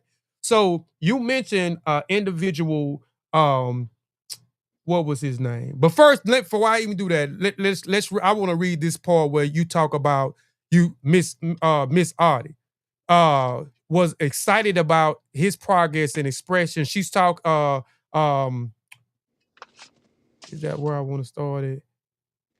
Um Yeah, I had a question for Dr. Wade about that part that you read. Oh, okay. Well, go ahead, because it's along the lines of what I'm talking about because I want to get in that piece of what you was talking about about the actually slave owner when he was talking about the education of peace and what Mm-hmm. happened if you educate the slave when he was trying to actually talk to his wife when his wife was doing something that we actually could have got killed for if I actually was to try to Mm-hmm. teach Dr. Ashley Wade how to read and write during these stages of these literary laws that was passed, I could be killed, not Right. fined. The white folks could be fined, but I could be killed. I could be lynched. But go ahead, because this is definitely going in what I'm going to talk to because I want to get ease into that with Booker T. Washington and how the Tuscan Institute, etc. will start. So go ahead, but go ahead. So it says Frederick Douglass said she was kind. She treated Douglass like a human being. So the slave master's wife, Mrs. Auld, she treated Mm-hmm. Frederick Douglass like a human being. You see what I'm Mm-hmm. saying? So then he said, I scarcely knew how to behave towards her. She was entirely unlike any other white woman I had ever seen. Mm-hmm. And then it goes on to say, Mrs. Aud was excited about his progress. So she was excited. He learned how to read, A, B, C, D, and expressed her intentions to keep teaching him. They're the word intentions again. Expressed her intentions to keep teaching him. So my question was for Dr. Wade, because Dr. Wade does a book club, right? And then I was looking on Instagram story, and I saw some white folks at the book club, right? So I think it's important that because in the beginning I talked about how uh white supremacists like safeguard their white race because they being miseducated as well because they don't know the greatness Mm-hmm. of our history. So my Mm-hmm. question was, being that you have white folks at your book club and you are educating them, how important is it for them to know their participation in our education in a in a righteous, in a loving and caring way? Thank you for asking that question. It is important for white people specifically to learn from us. Every book club that I've had some white people, and they're open minded to varying degrees. So, hence the reason why they're there with us, learning from our scholars. Because of the typical people that I have to speak and educate are black. So you're gonna get it. But this book club in particular, we were talking about the education of the Negro, and these were two Jewish women, by the way. Mm. So they have their own ideas when it comes to freedom. They have their own ideas when it comes to what am I trying to say? Limitation. The word oppression. They have their own ideas when it comes to that, based on their history, their religious history, right? So when they get into these classrooms with us and we start having these conversations and they actually learn their hand in the play, then they get to see themselves that way. Because like you said, and like we're saying, their history, the way that they explain it, they get to release themselves from it. Okay, that was in the past. So when we actually go into these texts with our scholars, shout out to Carter G. Woodson for showing how our early education developed, how it was centered around religion, we all learned something, and they were just as surprised as well. So when they get into these spaces with me, we all learn. They don't come. They may start out with their preconceived notions, but by the time that they have an experience with us, they already see scholarship in the way things that are presented. They see scholarship in the way that the classroom, the curation is formed, and they feel like it's the best learning environment for them. So they come back, they invest, they want to hire our people and our speakers out to their programs all over the city. That's what it's about, because they see the not only through the words of what our scholars are saying, but they get to see in person. Wow, Dr. Wade. Wow, Jalen. Wow, Matt. You know what I'm saying? They see, oh, wow, Nick, the meta catalyst. So they get that factor as well. Like, we are scholars today, right here in your midst, and you don't see it. You know, you guys are in this perception of that black and white, north and south. Y'all are stuck in that perception. But right here in your midst, there are scholars. So we can look back at history and see them. But even right here, 2025, you can see scholarship right here, and that's equally as impressive as um, Phyllis Wheatley, equally as impressive, even with our poet that we had. I like to bring in for people to see right in real time. This is real scholarship. This is real work. Where in their minds, there's still limitation. So once after a book club, they're all on a whole different wavelength, so to speak, a whole different frequency when it comes to how they understand African and Black people. If that answers your question. And I love doing it. I love when they show up too. And I don't send reminders and stuff like that. I don't send like, hey, don't forget the big club. But when I tell you they be there, they got their questions ready. They love the camaraderie. And even at the end, I'll say this before we move on. One of the ladies was like in her feelings that it was over. Like, she was crying because she was like, I get more full from this than I do in church. Yes. That was Yes. messy to her. Yeah. So again, I can only control what I can control in that environment. But when we tap in with spirit like that, the universe gonna do some work too. So by the end of it, they're all, more open with their feelings, their heart, and their mindset. I want to tap in on that too, man, because over 15, 20 years doing this online thing, the same way Brother Ladarius came to me 4 or 5 years ago in private, we did our thing to this day. I've had tons of white people come to me in private, especially around the pandemic time. Like, the miseducation is so deep.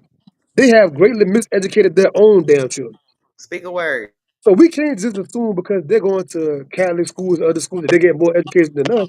They don't know who Emmett Till is. They don't know who Nat Turner is. They don't know about the Tulsa Race Riot. They don't know about 1919 in Chicago.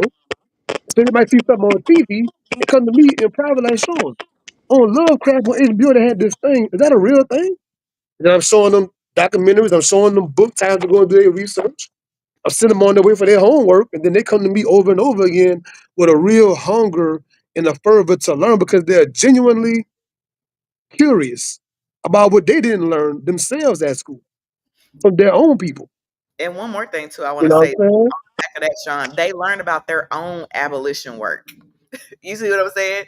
They don't real and what I realized too in the education is there were a lot of white people who were advocates. Now they had their own reasons, religious reason. They're like, oh, well, you got to learn about God and whatever. But they still had there were a lot of abolitionist workers. So I think through that situation, I'm glad that you asked that question. They also see their work in a positive way. Because I'm like, if they knew that they had history of abolition, beyond and not just racism, then maybe they would want to tap into that abolition work. But they don't know that they were abolitionists. They think they've just been racist since the beginning of time. But there were a lot of white people who were abolitionists who put their necks out. You know what I'm saying? And saw the value. Were they scared when they started seeing us become valuable? Shout out to Phyllis Wheatley, who was like, okay, I've learned Latin, I've learned these things, and I'm a writer, and I'm a creator. So they learned how amazing we are, and they were like, okay, dang, we were wrong. So they learned about their own abolition work. And so then that gives them something else to connect to besides racism and hatred.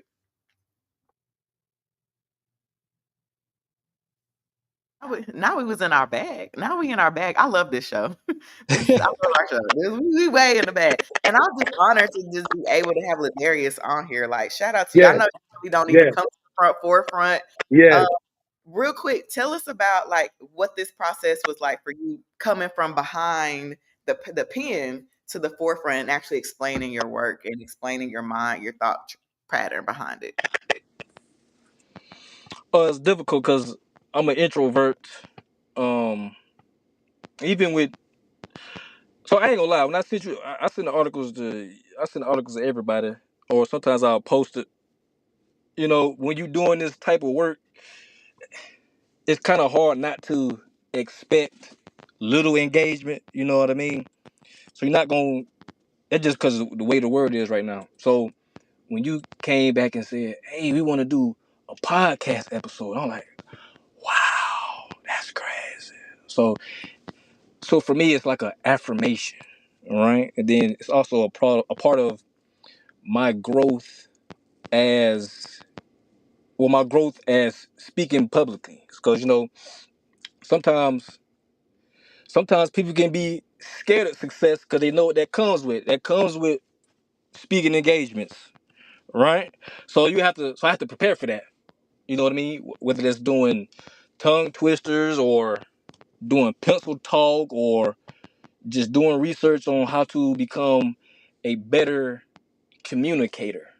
So that's why when you hang with people like Dr. Wade, Sean P, Kofi, and they doing these podcasts, they going on Instagram Live, and you hanging with them. If you hang with them for a while, all birds flock together. You gonna start doing podcasts and stuff like that. So But that's I why I want to say, appreciate y'all. I want to say something publicly. I said for the past 5 years in private. You are already an incredible communicator. You are already a brilliant thinker. You ask the best questions every time we go live. You're a great scholar and writer. Like every tool you was looking for years ago, you already had those tools in your bag the whole time, my brother. You know what I'm saying? I appreciate you. Flowers. And then I do want to come back to Kofi's question because Kofi had an amazing. He was going somewhere, and then we kind of got. It's So all good. go ahead, Kofi. It's all good. Because I kind of wanted to go into like you mentioned like the industry. We know during the civil rights, you the South Hmm. and the North and et cetera, and we know the war that took place. And so you talk about how education became the form of labor. Not Mm. educating, but education became like the form of labor. So you went through slavery where you gave you all this free labor, Hmm. then you free. And Hmm. now after you free and you saying, okay, now you saying, okay, it's okay to educate us, but in the form of education, you Mm. you give us labor. You Hmm. giving us labor. So this is the form of education. So you talk about that conference that took place, right? Right. And the objective of how they was going to educate the freely African here, right? And then you spoke about an individual named General Armstrong, who was also a part of that that thing that took place, right? And Hmm. then these schools, you also talk about the and I may not have it in here in my notes and I can't remember because I done talked about this organization before. Um The AMA.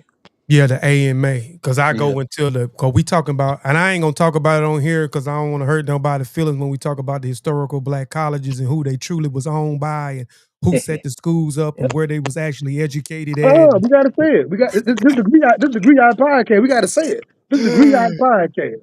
We We got All gotta right. say it. Well, We I gotta ask say folks, it, who, man. who y'all think own the historical black colleges? Who y'all Not think not us. started these Not us. historical black colleges? Not Okay. us.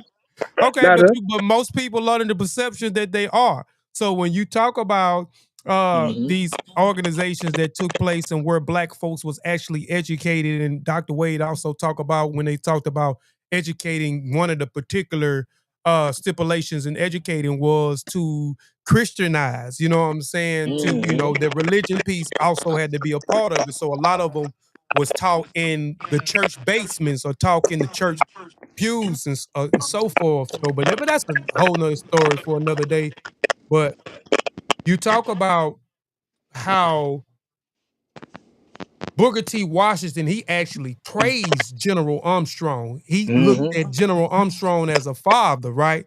But his in General Armstrong, his thing was the same thing about the limitations of education and what education is going to look like going forward, teaching these freely Africans or African Americans, these freely blacks here in America, you know, and what the objective was and how far they was going to go with the education, and the form of education should be in the form of labor. They just come out of labor. So we're going to educate them in labor to continue to perpetuate them working for us, you know, not having anything, which is still coincide to this very day. But you talk about how, you know, the Hampton Institution and how he was over them, and how, you know, Booker T. Washington also praised him and also gave him that ideal to start the Tuskegee institution and et cetera, for as free labor. I mean, not free labor, as labor workers, whether that's dealing with agriculture, whether that's dealing with domestic work, um, and et cetera. So kind of talk about that, why you wanted to kind of talk about him and how Booker T. Washington kind of praised him. And then also he had a role at the Tuskegee Institution and had some say-so in the Tuskegee Institution. Can you talk about why you wanted to implement that part in the article for as the conference, and then correlating with General Armstrong, and then correlating with Booker T. Washington and the Tuskegee Institution, you know what I'm saying, highlighting, you know, the form of education as the coming out of slavery was still labor.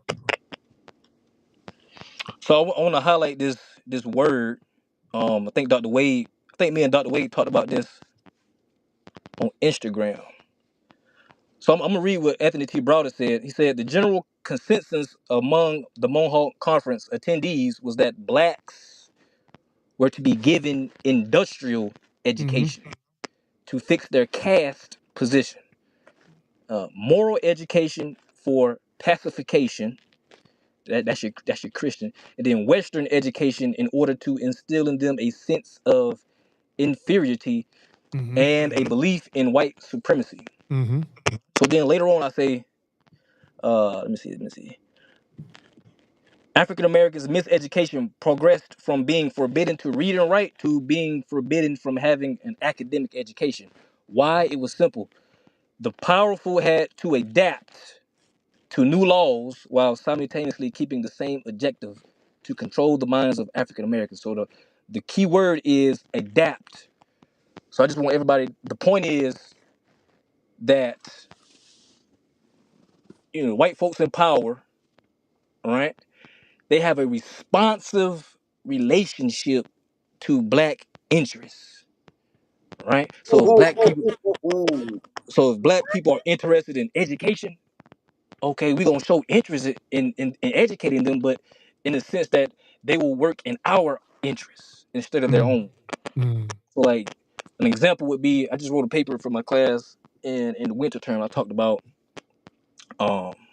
advertisements in the late 1800s and the early 1900s, where you would see companies exaggerate black features, right? So like they had products called nigger oyster or nigger shrimp, or the Aunt Jemima with the big, stuff like that. So most people don't know is black people weren't allowed to purchase those products. That's just how it was advertised. Then once this the crazy part.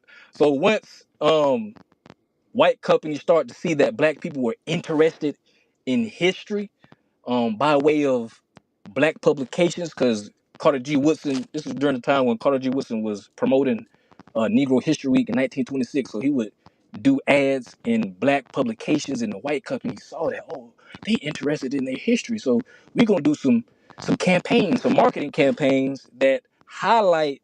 First, they start off with black first, like the first black engineer or the first black, I don't know, doctor and stuff like that. Then that transitioned into uh, positive images of black people in advertisements, right? So the whole point is to adapt to our interests for us to work in their interests. Is the whole point of this whole conference thing. So black people want education, cool. We'll give you industrial education.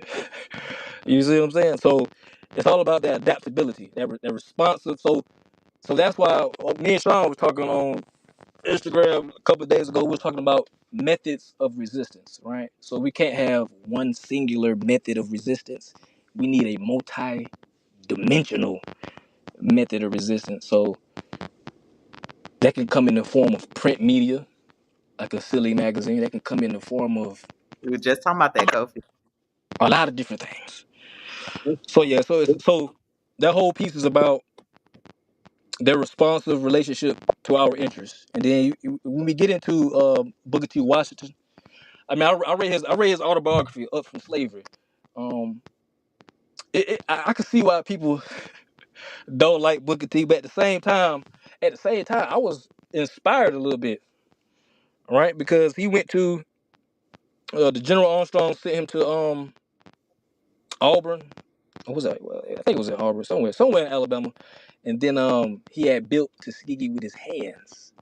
Right, him and the students went out there and sold food, and they got money. Then they bought like 500 acres of land, and then they built a kennel. They made bricks out of clay and put it in the kennel, made bricks, and they built uh institution-sized buildings. So I was like, they building with their hands. That's what we need to be doing. You know what I'm saying? So then on the flip side of that, but you also need the academic education as well, and that's what Du Bois was harping on. We need that academic, but we need that book learning, but we also Hey, need to know how to build. well, look at this paragraph, right? This is inside the broader file that he's citing from. And then the broader said, in truth, it could be said that both of these men were products of their education and Mm-hmm. victims of the time they lived there. So it's Mm-hmm. not really a versus battle between Du Bois and Booker T. They are the products of the time they lived in and the Mm-hmm. education in which they had. Which most of us are the sum total of that, right? So it's not really about, oh, that guy was right or that guy was wrong. They did the best they could with what they had. It's what I would say with any forefather, you know what I'm saying? But then you have to also ask yourself, if you was in their shoes, Come how on. much would you get done? You see, Yeah, you also have yeah, to think about it like that. If I was in Booker T. yeah. Washington's shoes, Tuskegee probably wouldn't even. I don't know. I don't know. You said, oh, no. It's a good question. It's a good question. You And know what I let's mean? highlight something. We mentioned this conference, right? This was after the Berlin conference. Kofi has Yeah. the whole book breaking down Yeah. the Berlin conference. That's a commercial break, Kofi. He has a whole book on it. But every time there's a conference, none of us are ever Are at the involved. table. None of us are Exactly. ever involved. None of us are ever there. And this is a literary podcast. This book right here by Eve Ewing came out last year, Original Sin, the Miseducation of Black and Native American Children. She breaks down chapter by chapter what they deemed to be Black education, what they had planned for us, and what was the Native American education and what they had planned for them. Mm-hmm. You see in detail what they strategically planned for us to take in about our indoctrination and all the background history on that. Original Sin by Eve Ewing. Go and check that out. Take 'em, I got that on the list. take 'em. I got that on the list. It just amazes me the when we are able to break past the psychological barriers of what we learned, our especially our miseducation, what we can do and what we can create and the types of conversations that we can have. And it's so crazy because each episode is my favorite, and so this is easily becoming my favorite episode. But you had some amazing sources that you cited at the bottom of your article. If someone wanted to get a copy of your article or to send it out or connect with you about it, how do they follow up with you? How do they follow up with you, Ladarius? Because we need to know. We need a lot of people need to put their eyes on these sources. You know what I'm talking about? Look at everybody. Look at y'all. Look at this. Do you hear feedback? I hear a lot of feedback. It's yours. You It's feedback on your a end. static. Yep. It's the powers that be trying to stop the deal. You know how they do. And I do want to also call out the Miseducation by Carter G. Woodson. The book, one of the visuals of the cover shows a black person with like a padlock on their head. I was looking for it because I know I have that copy here, but it's somewhere on my bookshelf. Yeah. And to me, that is the baseline of this entire conversation. You have this whole big old book, The 1619 Project. There's a whole Netflix documentary or Hulu documentary. Lots of people are talking about it. You got what's her name, Miss Hannah.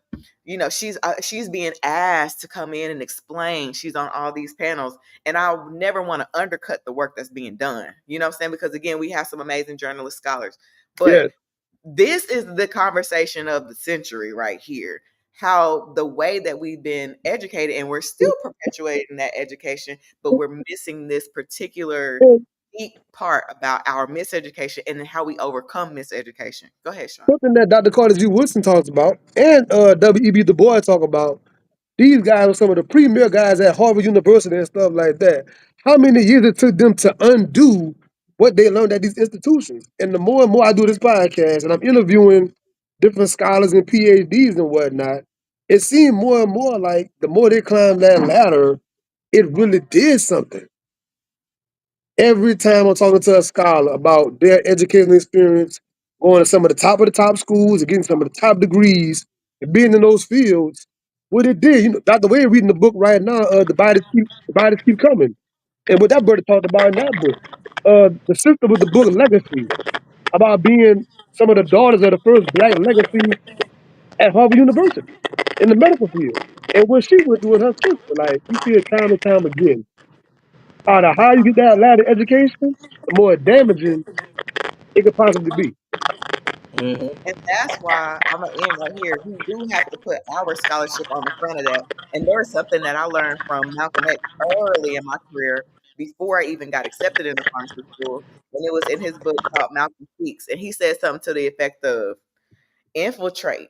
Because we don't want to, like you said, we need the academic. So we don't want to turn completely away from the academic and just get to the physical. We do need a nice blend of both. But Malcolm X said this: "It's okay if you do what you got to do to infiltrate the system. Okay, do your thing, get the education, the master's, do all that. But what we mess up is we don't really integrate our people back into that fold. We don't take that. So, I guess my last question, my last thing I want to ask the Darius is like, how do you see uh us people, you, things that you create, what we got with the Griots Podcast and different things out there that you see. How do you see when people are awakened to surpass the limiting psychology? How we giving back to the people? Are you seeing that in a good light? Or is that where our work is to actually give back and build with our community, those of us who are open psychologically? I'm sorry. Repeat that one more time. I'm sorry. My bad, I get to talking. But what do you see out there, right? What landscape do you see from those people who are awakening? Like, are we creating? Do we need to do more community building? Because what happens is with our scholars, we leave and we never go back and create with our people. Is that what's happening? What are you seeing out there in the landscape of that? So, that's a great question. So, I like to use practical examples. So recently, a couple of months ago, I just accepted a role to be on the leadership team of Black Caucus. It's a employee research network up here, right? So my job is to create programs for our people up here to be, intellectually engaged, to have fun, stuff like that, like cookouts. We go do, like a couple weeks ago, we just did a pottery workshop. Then we also have those intellectual um, engagements. So I'm just let y'all on a little secret. What I would like to do. So we have like a planning meeting coming up. So what I would like to do is have like a quiz bowl. right? I want to call it the Sankofa Challenge, where you have, so since I'm at an Ivy League school, right? So we have staff, the professors, and then we have faculty, the professors. Then you have staff like me, that's not a professor, but then we can also, join teams and then have a certain reading material where we all read the same material, and then we can go do this quiz bowls and challenge each other. You know what I'm saying? Like build that community within the higher education system, right? So I am seeing that, or I am in a position to do things like that, and also, I'm one of a few black people in my master's program up here, and then I'm looking at their thesis presentations and what the topics they're talking about and how they talking about it during their presentation. Like they real Afrocentric, like they, you know what I'm saying. So I do see an awakening for sure. The students up here, the black students up here, most of them minor in African American studies, African American studies. So that's great to see. So yeah, I am seeing that awakening. We just have to continue to do what we doing, like Yeah, with a silly magazine, with the Griots Podcast. yeah. I love the shirts y'all got. I want one of them shirts. We um, got you. so yeah, we just got to keep doing what we doing, right? I would say on the quiz bowl joint, man, definitely holler at Dr. Wade offline. She can give you all the ins and outs of the quiz bowl setup. Because she's currently in that work, already doing that at a high level. Her and her team down there where she at, man. So definitely get with I'm Dr. gonna send Wade. him straight to Matt. I'm gonna send Yeah, him straight to the yeah, history yeah, spot yeah, because he yeah, definitely. yeah. Uh, But we got you, Yeah, this, Matt. yeah, I I want to appreciate circle that. back to something, right? He said earlier in the podcast about talking to some other fellow graduates about what's your plan when you graduate, right? And all of it sound very individualistic. Like I want to Mm-hmm. position myself for my own game. Right, But I said to answer Dr. Wade's question, we got to go to these institutions with a mindset like I'm gonna learn this stuff and go back to the community. right. 'Cause every person not blessed to go to college. Every person not blessed to be in these higher institutions. We are amongst the blessed. Once you graduate across that stage, it's your obligation and duty, in my opinion. Yeah, Dr. Wade, yesterday, you out there doing the blood drive and doing the blood check and doing the whatever in the medical way, doing the lab. That's your contribution back to the community on, Hmm. on your Saturday. You know what I'm saying? So that's one example of going back, reaching back, doing something back for the community. This is yeah, why. and just use your profession. So I like to create graphics.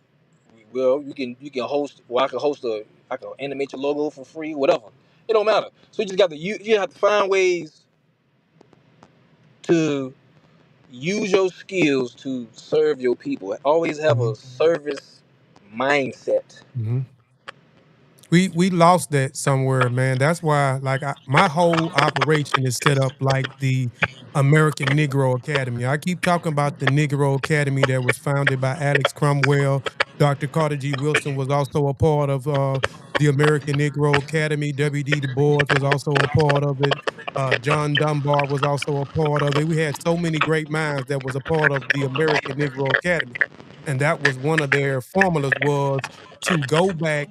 Some of these people that we mentioned went to college. Some of these people got degrees, and then their sole purpose was to go back into their communities and educate their people because everybody couldn't go to these institutions, to these schools, uh, and et cetera, et cetera. So this is why I always talk about the American Negro Academy. You know what I'm saying? And we are definitely standing on their shoulders. We are definitely doing their work. It wasn't an individual mindset. It was about the collective as a whole. And if we get back to that, we can extend. But we And have become individuals yeah, where it's all about us and it's not about the collective. We don't want to work with everybody. We want to I can work by myself and take this whole pie instead of taking the pie and splitting it six ways. You know what I'm yeah, saying? And that's the come on, thing that man. we got to get out That of, hard. man. That hard to do. Yeah. And this is why for those of us that are doing the work, whenever the community don't come out and they don't support and they don't show up, this is where the frustration comes from. Because it's like, you know what? I could have stayed to myself. Yeah. I Mm-hmm. could have kept it to myself. I chose to sacrifice, probably even Mm-hmm. hurt myself to do something for y'all. And this what happened. This Mm-hmm. how I get the reciprocation is that. And that's what breed the individual mindset, unfortunately. Folks that put themselves on the line and try to do something and get jacked up by the community. I saw something on Facebook today for our little local city. They had a summer program for the children. They canceled the program. You know why? A lack of participation. So they canceled the whole program. I saw that a couple hours ago on Facebook. So it's like, wow, another program that was made for our children right here in the community, and people did not come out and show up. So they canceled the whole thing. Damn. That's crazy. And Yeah, see, that's stuff crazy. like that angers me because I'm like, if it was a one or the two, you still let the word go forth to the one or the two. And I understand both sides because if you're gonna put your resources in it, you do want to get something out of it. That's good business. I talk to Kofi about business all the time. And that's something that us workers, we do have to find a decent balance of because we can't just be giving, give. We gotta have something in return. But Mhm. still, like at the grassroots level, keep the things going because you gotta convince us, unfortunately. That Mm. is, I mean, that's the part of the deprogramming that you got to convince your people that this is important because they're gonna be like, why would I do that when I could just have them sitting in the house on their tablet, blah blah blah. But keep it going, and eventually people will come. And even like that's a testament to that is the most recent book club. Okay, we had it, we had our people, but somebody somewhere gonna look and be like, what's going on over there? And Mm-hmm. maybe one or two. So we do. My only my last 2 cents is like whatever it is that you're doing, keep it going. And I would encourage those people, even in the city where you in, Sean P, to keep making those programs. Okay, if people not coming, still complete the thing, still roll it out because people will come. But unfortunately, a part of that reprogramming is to show people what we can do.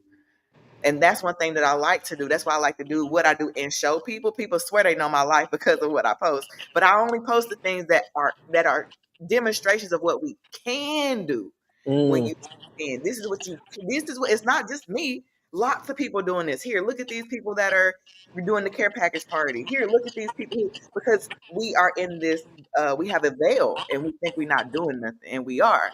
But then at the same time, when we do stuff, folks got to tap in. We got to be patient with that process. That was my last little 2 cents. Yeah, and we're finna go to the women's segment, but even with that, like, I always approach things from a business standpoint, and I don't know like what happened truly with them, and but we have to figure out ways, like, in order to do what you're saying, Dr. Wade, there there has to be where no return back. Like what they did, that might have been some of the people in the school or some program took their own funds and said, we're gonna, but there is a $5 fee. So they trying to recoup some of their funds, or they trying to make more money so they can continue to keep the program going. Okay, we pay for it out of our pocket this time, but with the people that comes in, this money that we collect, we'll be able to do it next summer, or we'll be able to do it a next thing. But we also got to be able to create these nonprofit organizations and then understand these nonprofit organizations on how to get front funds for free, or how to get supplies for free, how to write a letter to these corporations using your uh um I'm finna say your ISBN number, because I'm Somebody, I'm in the EIN? public. Yeah, I'm in the EIN. public government. You Yeah, using your EIN. tax Yeah. ID number or your EIN number, how to utilize those things, how to write a professional letter. What is the time frame in submitting a letter to it? Mm. Who do you submit the letter to? So there's so many different things. So once we figure out how to do those things, then we able to, okay, if I don't have a 4 or 5, we got this money for free. But when we do it, we just gonna keep it coming, and we might expire. Okay, like you said, Dr. Wade. Okay, we only got 5 people here, but people are saying, what's going over there? So they go and ask. Okay, well, I want my son. So now you got 2 or 3 more other people. But then when you stay consistent at doing it and and people see you do it, then you're gonna start to see more people fall in, because it's sad to say our people, we talk a lot of good game, but we don't want to do nothing. But then when people start to do it, and you stay consistent with it, then they want to come. They want to come. They don't want to come. They want to wait till it's built. They don't want. They Mm-hmm. want to Oh, wait till it's built and it's Mm-hmm. operating oh, for a while. Then they want to join the bandwagon. Go ahead. look what I always say. They want to go on Instagram or whatever and click on a little video. They want to see it packed already. The cars Yeah. packed. They can't even Yeah. stand up in the building. Right. They don't understand it takes you literally being there to be a part of this to make it back. Exactly. They want it already packed. I want to see it Yeah. popping already. It's already Right. lined. It's Oh, Yeah. already it's deep over there. cracking. I want to go over We, there. It's we, deep we, over we, there. we barely got drinks left. Well, now I'm coming. Yeah. So Yes, again, our sir. math got a math up, and I'm Yeah. glad that you called that out, Kofi. And I'm glad that I Mhm. get to work with you on the front and the back end because I'm like, I need that type of support because again, like you said, we don't know how to really apply some of these skills that we swear we know how to do. We Yeah. still don't apply them. We don't know how to apply them. So it's a good call right there on that Because you Mhm. business. know why, Dr. Wade? In college, we didn't get that. Yeah. Yeah. Speaking of the miseducation, come Yeah. on now. Mm. Yeah. See, So see what I No, did there? okay, yeah, I See see what what I you did? did. See what so I now, did there? Yeah. okay. Speaking of classes, you know we love our little online classes. Okay, Kofi, you gonna teach a class on the, and it may Oh, be okay. yeah. I'm just saying. Yeah, we most definitely can do it. You because a lot of people been telling me to do classes on business and nonprofit and We got to stuff get you like the that. But sweet see, birds. We got to help Kofi, Kofi balance I his love rest. bragging on Kofi. I love bragging on Kofi and my man Cliff. Both of them. Because both of them, to my knowledge, are not college educated, high degree guys, right? But guess what? All of us college folks go to Kofi and Cliff. Man, show me how to do this. Man, teach me how to do that. They're the main guys that we going to. Mm, Facts, The PhDs going to them to mm, write the facts. book and come up with a book, come up with a proposal. The PhDs in the Fortune 500 company, they going to them. How about that? How about them apples? So yeah. who's educated? Who's it? Mm, Mic yeah. drop. Mic drop. That's the show right Who's there. educated? Yeah. So let's get into the woman segment real quick. This is one of my favorite segments of the podcast. Is the I uh need a copy of that book too. I mean, this okay. magazine. All right. I I'm need it all actually. I need the hat, the shirt, okay. socks. Okay. You got socks? Y'all got socks? I need that too. Yeah, yeah. Hit me up. Hit me And we up. got we got we got we got boxes, all that. You want that kit? I need You the want full that? set. You want that care package? You want that Yeah. care package? Yeah, Yeah. just hit me up, Ladarius. Just hit me up. I Just hit got me you. up. Yeah, you got my phone number too, don't you, Ladarius? I don't I think think so. I think. Well, I no, I think think I do. if not, I'll put I'm gonna hit you. Yeah, cause I done hit you before. But It's that I exclusive I'm gonna access. send it to I you. I'm gonna send it to you. I'm gonna send it yeah to him. okay. Okay, But real go quick. ahead, my sister. Guys so much for giving me this opportunity to highlight women doing amazing things on this women's segment. Today is going to be brief, but nonetheless impactful. I'm going to shout out these two amazing queens. We have Miss Akwete Tahimbe. She is the mommy. And we have her daughter, Audra Hogue, and they're an incredible duo. Now they come from a they come from a legacy.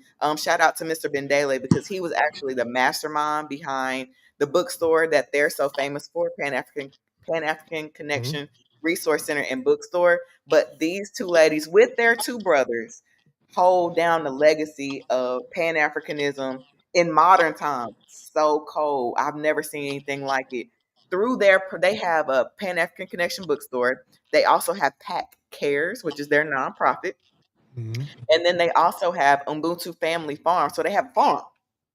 Mhm. And all of these, they have so many programs that they support. Within that, they have so many Black-owned businesses that they support. I was just up there real quick today to hand them a copy of it, but to see how they support other vendors. And they weren't too much worried about. They were happy to see this, but they were so engulfed in what was going on around them, the community. There was a class that was going on teaching about how to make medicines right there in real time.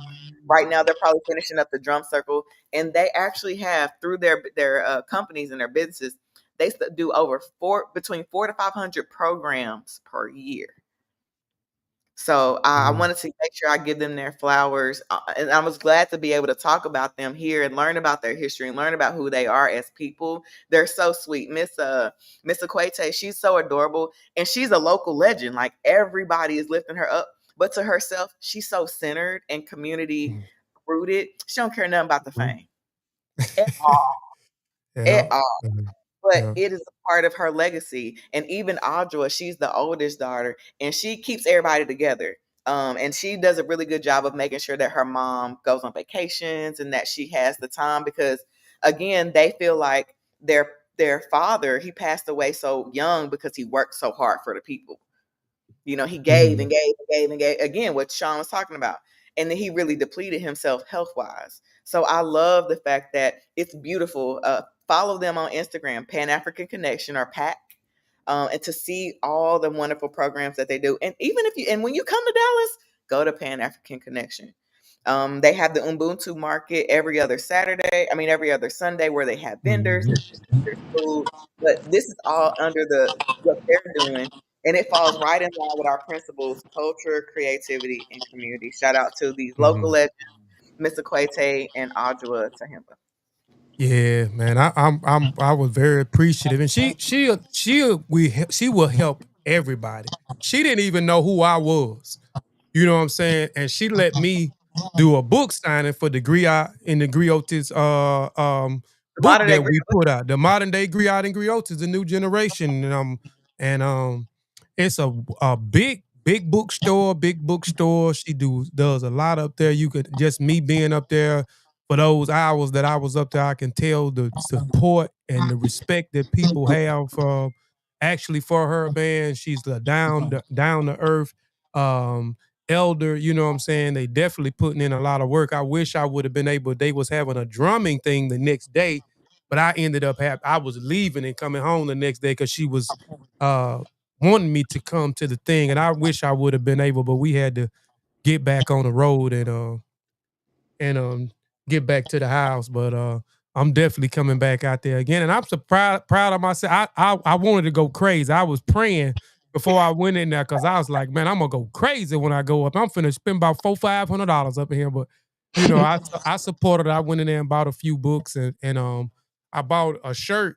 I wore the shirt not too long ago on my Warrior Scholar podcast. Her husband, she had shirts of Oh, her yeah. husband, so I bought a shirt, you know, with a picture of her husband on there, the founder of the Pan African Connection, and so forth. But shout out to them that's doing great work down there in Dallas. And like she said, if you're in the Dallas area, please go and patronize the Pan African Connection. Go talk to Akwete. And I met a brother. I didn't get a chance to meet Ajawa. She wasn't there, but I was able to meet one of her brothers that was in the back of the store. He does clothes as well, don't he? I think he was Yes, doing he sure something does. then with some clothes back there as well. But shout out to them, man.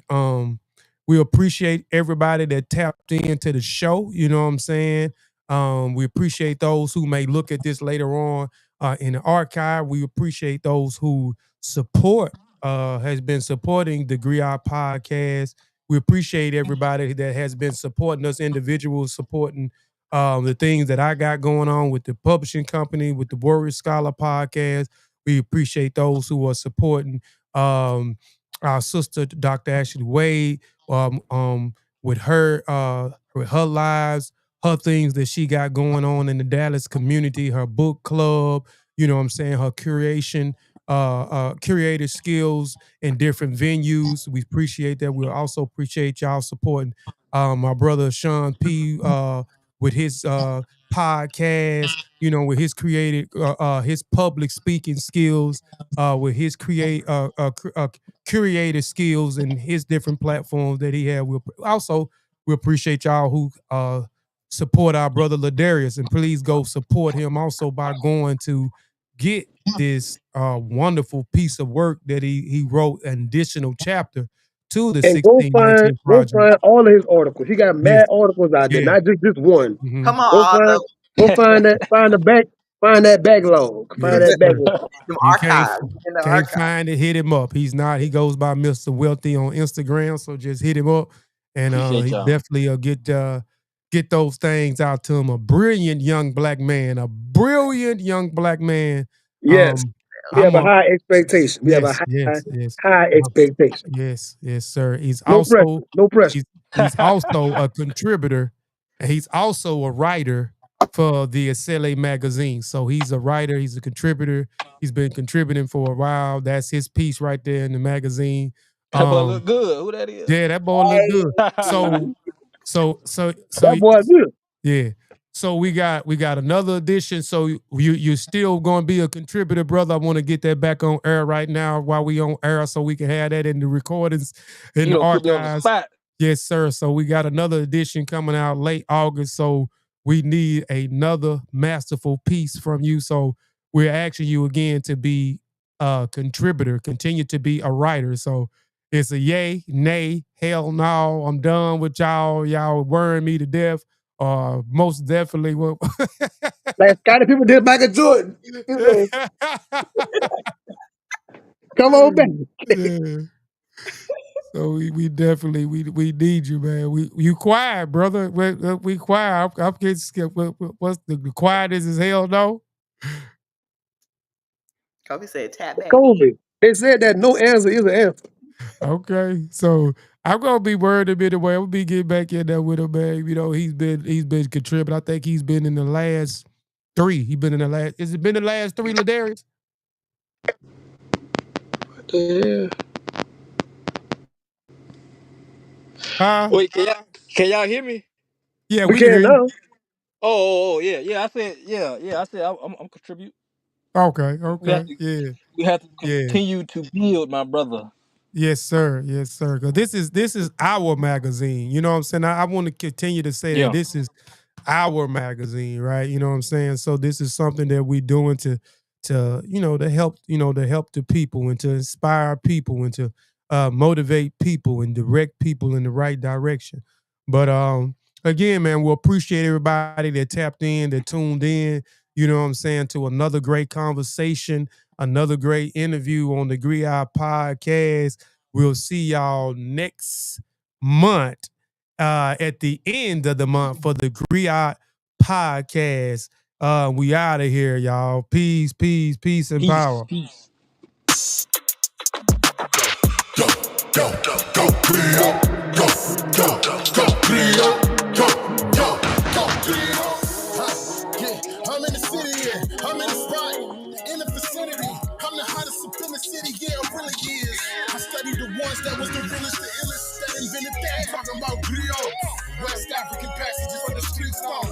Adios, Neo. Make it get up the Afro Latinos. Their traditions from Africa's West Central. Let's raise a toast to the ancestors of old. For the knowledge comes in the form of a griot. In the form of a griot. Go, griot. Go, go, go, griot. Go, go,